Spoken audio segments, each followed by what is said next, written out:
Negro, una preguntita quería hacerte. Sí. Hay mucha gente, muchos amigos que conocemos este parque y otros parques en el mundo similares a este, pero sabemos que esta construcción fue hecha recientemente. Sí. ¿Podrías comentarnos un poco cómo fue como el origen y el desarrollo de todo esto? Esta construcción, que los pobladores del lugar llamaron la ermita, en realidad esta construcción es una réplica.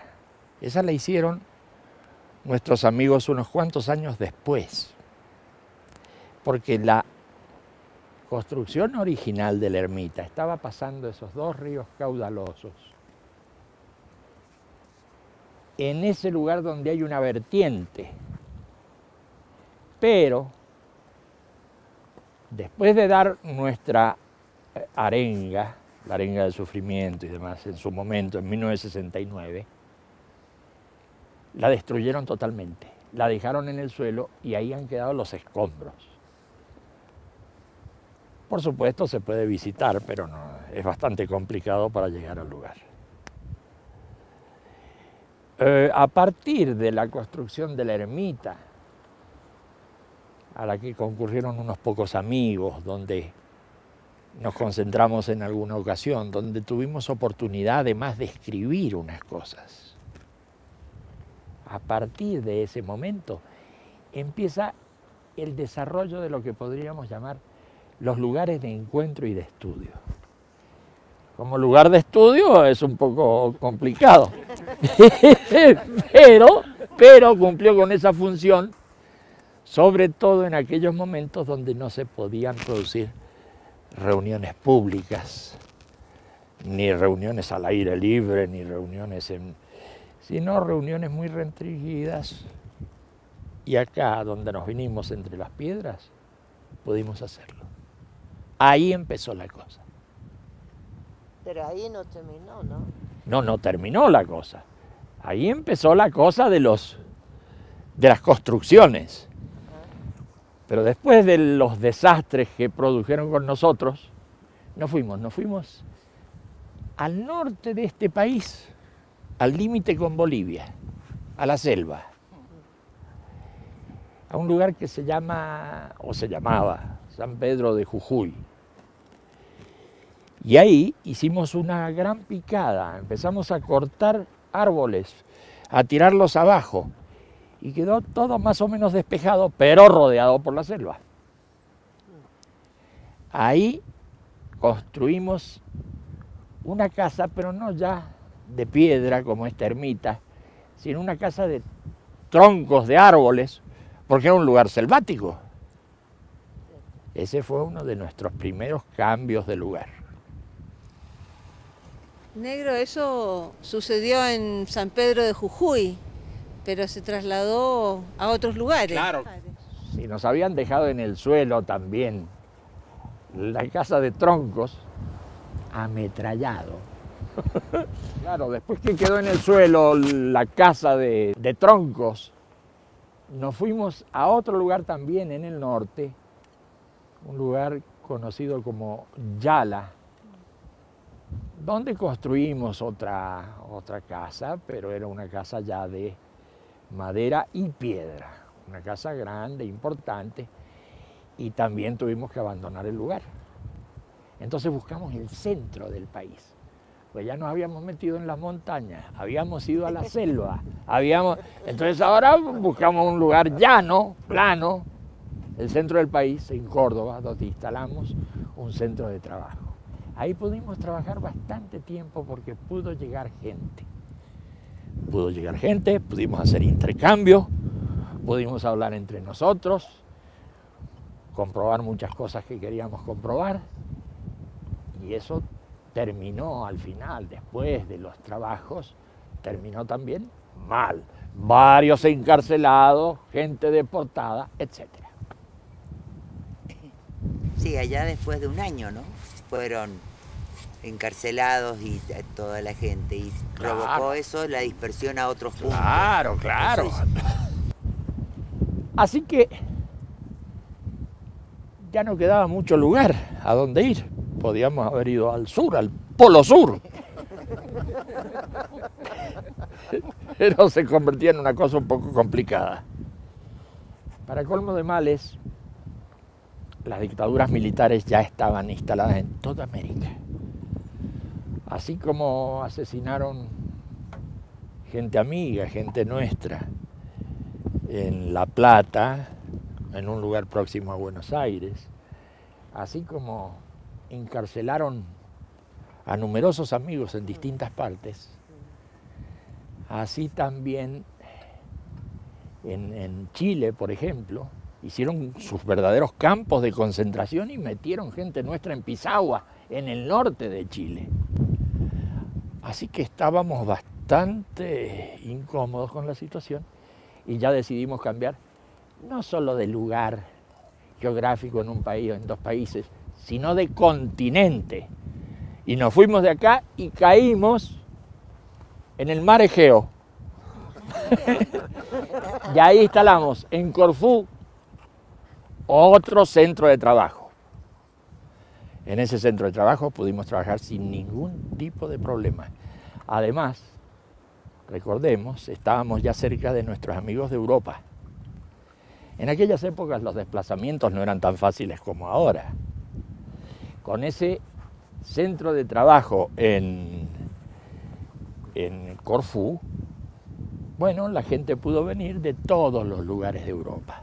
Y ahí pudimos hacer nuestros progresos hasta que ahí ya terminamos nuestros trabajos y nos fuimos a otros lugares. Negro, ¿Sí? estamos diciendo que los únicos lugares activos eran esos puntos de encuentro y retiro, ¿o habían otras cosas? Había numerosos lugares que no eran centros de trabajo y retiros. Acuérdate que había locales de todo tipo. Teníamos instalaciones a la calle, hacíamos relaciones públicas, hacíamos actividades políticas, sociales de distinto tipo. Pero ahora estamos hablando de los lugares en donde se hacían estudios y se hacían trabajos, se hacían retiros. Y la gente se capacitaba. y la gente discutía y la gente entendía. Mucha gente participaba, pero más periféricamente en esas otras actividades. Pudimos hacer muchas cosas,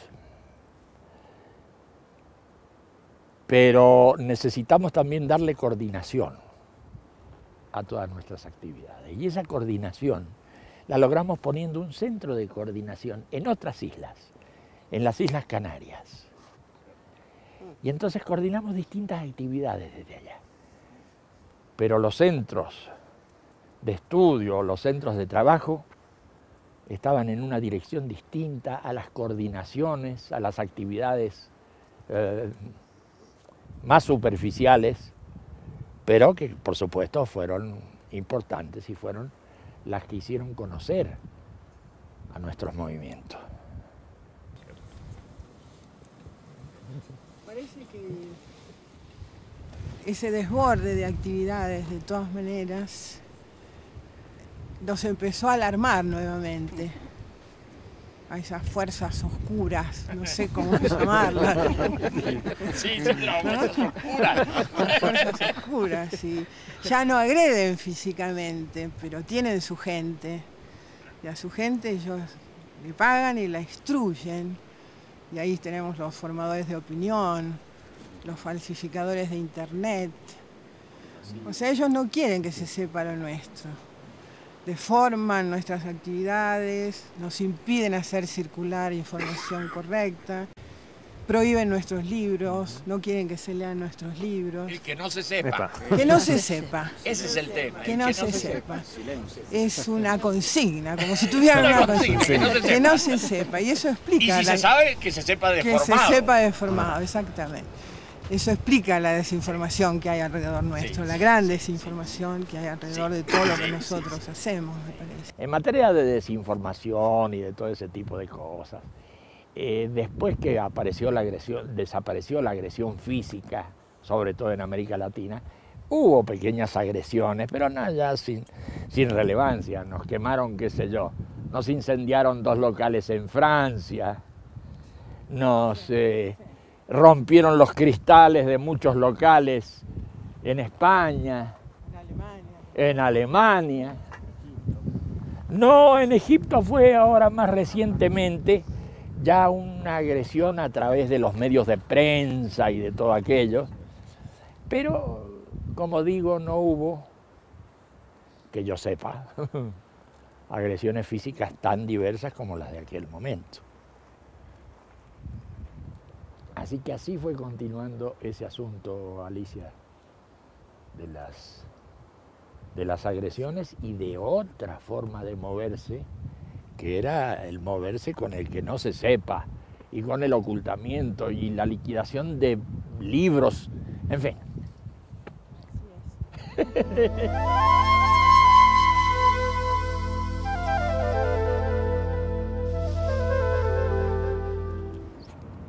Y así fuimos pasando de lugar en lugar, saltando como pulgas de lugar en lugar, porque no había otra. Y se empezaron con construcciones más estables en distintas partes del mundo. Se empezó con construcciones a las cuales hemos llamado parques, salas, salitas, lugares de reunión de comunidades del mensaje. Poco a poco se fueron erigiendo en distintos puntos esas construcciones más definitivas.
Ahí también se empezaron a hacer o se continuaron haciendo estudios que habían quedado un poco interrumpidos en otros momentos.